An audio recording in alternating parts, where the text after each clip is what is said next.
Bon, adieu, Louis, là, et bien bonjour, Tep. Bien bonjour. Mboté. Ah, au moins, on connaît lui. Hein. Oui. Ah oui, ça finit par passer. Oui, alors, là, Kanouka dit. D'ailleurs, puis on est bien content de retrouver tout le monde, c'est vrai, et nous avons parlé de Bitin. Jean-là, nous avons langue nous là, ça a empêché de nous réfléchir et voir intérêt en nous. Il est pour nous faire ça, remettre tout bitin en ordre, puisqu'il nous croit qu'il nous pas une méthode qui peut permettre nous toucher ça nous voulait scientifiquement. Donc, en préparant une communication pour ça qui a douté encore, eh bien, vous voyez qu'il y a une méthode scientifique qui peut permettre nous savoir où la langue nous sortir. Nous voulez? En nous aller. Donc, l'impératif du dialogue avec les enseignants et les acteurs culturels au sujet de notre langue maternelle, il j'allais pour nous causer. Parce que si nous voulons bâtir un outil, plus qui apprendre à marquer, eh bien, il faut nous-mêmes nous former, il faut nous connaître en sérénité, pas attendre d'autres connaître avant nous. Donc, il faut quitter les idéologies, quitter les inversions accusatoires au bénéfice de la science, parce qu'on nous reproche des choses et en fait, on nous vend un passé erroné. On érige des concepts purement idéologiques en vérité historique. On fait fi de la pensée symbolique de la langue.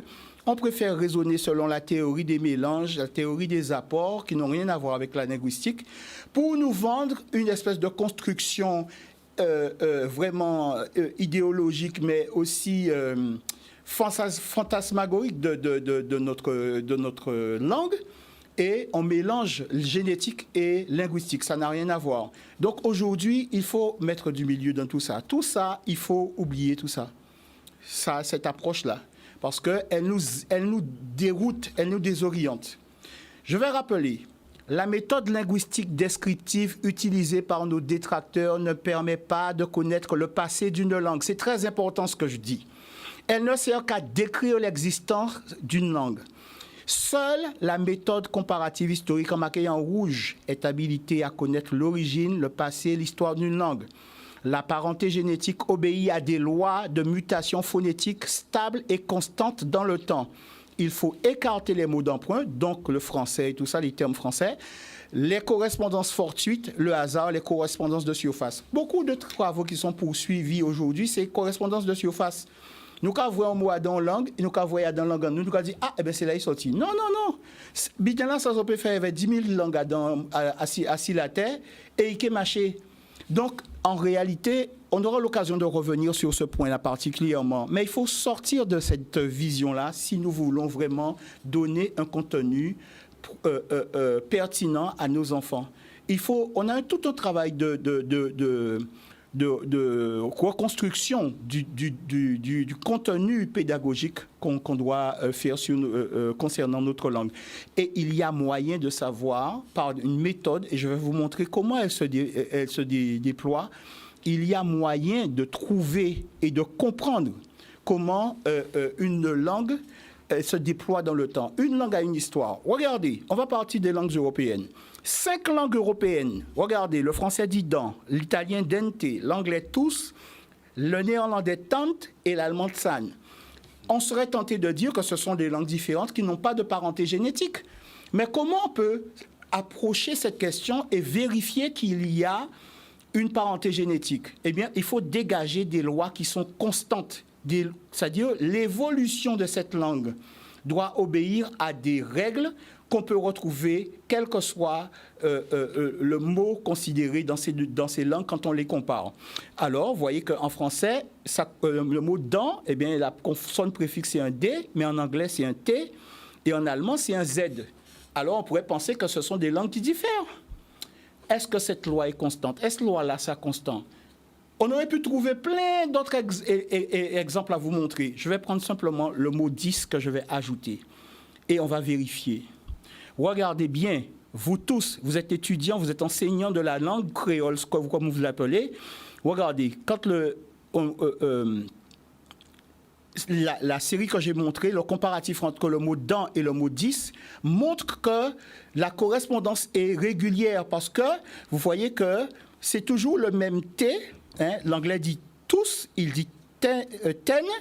L'allemand dit Tsan et Tsen, donc vous voyez que c'est régulier, c'est-à-dire que c'est toujours la même consonne préfixe qu'on retrouve pour toutes les deux et en comparaison avec le français. Donc, il y a une parenté génétique entre ces langues.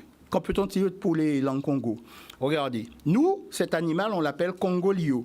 Mais en Pende, on dit Ngongolo. En Kisundi, on dit Ngongolo. Vous voyez que ça commence par un N. En Poto, on dit Congolo. En français, on dit Yule. Donc, vous voyez que c'est deux termes qui diffèrent par rapport au français. Ça ne vient pas du français. Mais il y a un enracinement de cette langue. Et regardez, dans notre langue, Guchikam et Mpoto, il n'y a pas de N. Ça veut dire quoi? Ça veut dire qu'au cours de l'évolution de ce mot, la consonne préfixe a disparu.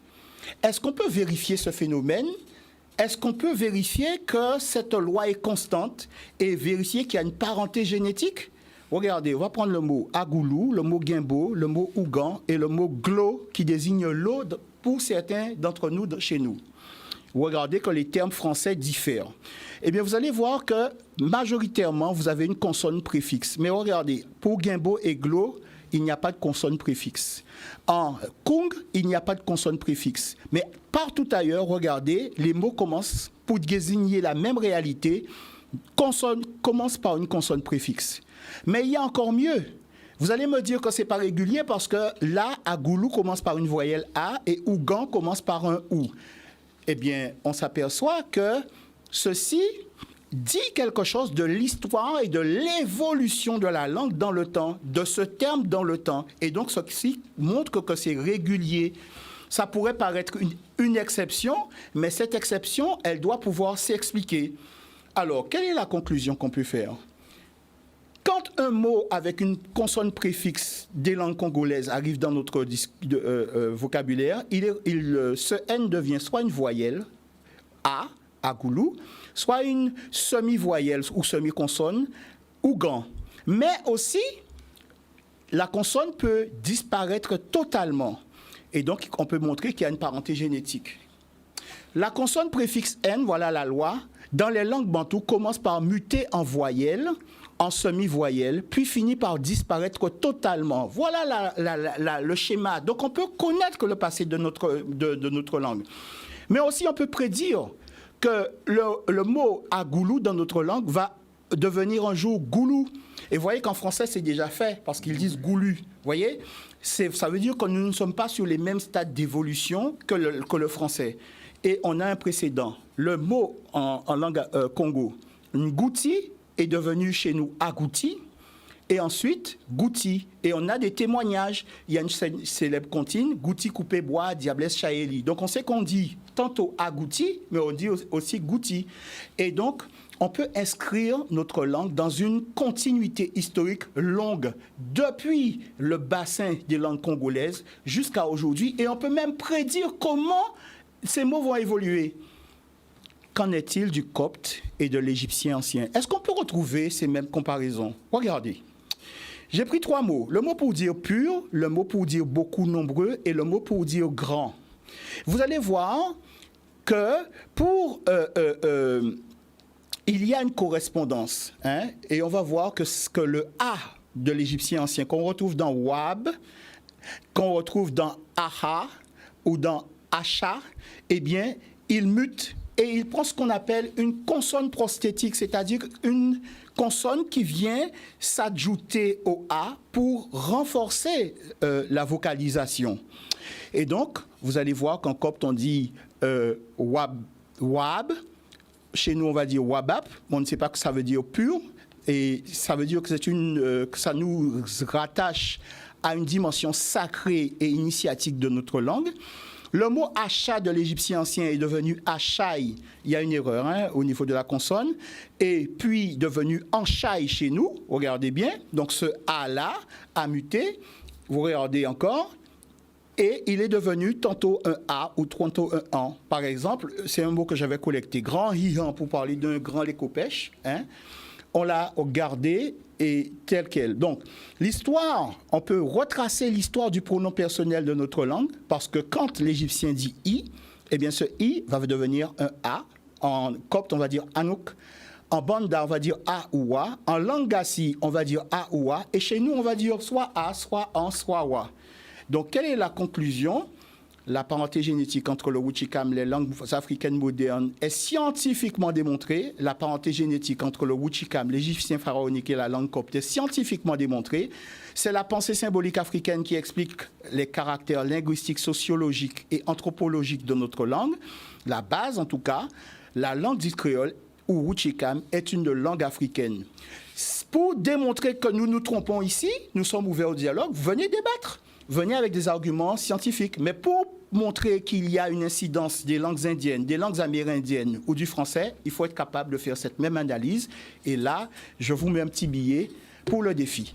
Sinon, je vous invite à venir célébrer le génie de notre langue. C'est pourquoi nous allons mettre en place pour les acteurs culturels, les enseignants, eh bien, un séminaire de formation intensive au mois d'octobre pour célébrer notre langue. Et le numéro, c'est le 06 90 20 67 16. Voilà. Ibout, je vous souhaite une bonne journée. À lundi prochain. Merci.